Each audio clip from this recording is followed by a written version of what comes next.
State prosecutors tell us tonight they plan to pass on some information to federal authorities who could launch their own investigation. Fox 10 News reporter Renee Dials has this update. About the only way. Dixie Lowe says folks in his quiet Citronelle neighborhood won't soon forget a couple of incidents involving two of his former neighbors about 4 years ago.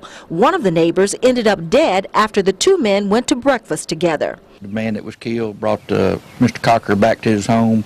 Then he left, presumably to go back to work, and he was shot just minutes after that, so many minutes after that, right down the street. The other neighbor, Michael Crocker, was a prime suspect in Stephen Perret's murder.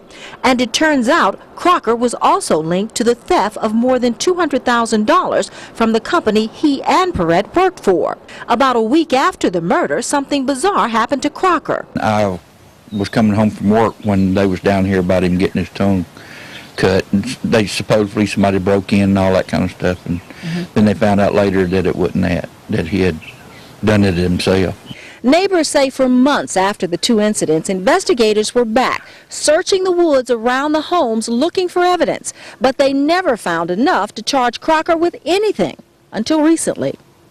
Crocker and his wife were arrested this weekend in Texas. They were returned to Mobile to face charges. We determined that the Crockers, there had been some issues regarding making millions of dollars and not reporting it on their taxes, and that's the basis of the case. And the district attorney's office also says information on the state case is being sent to federal officials who could begin their own investigation if the feds suspect the Crockers failed to pay their federal income tax.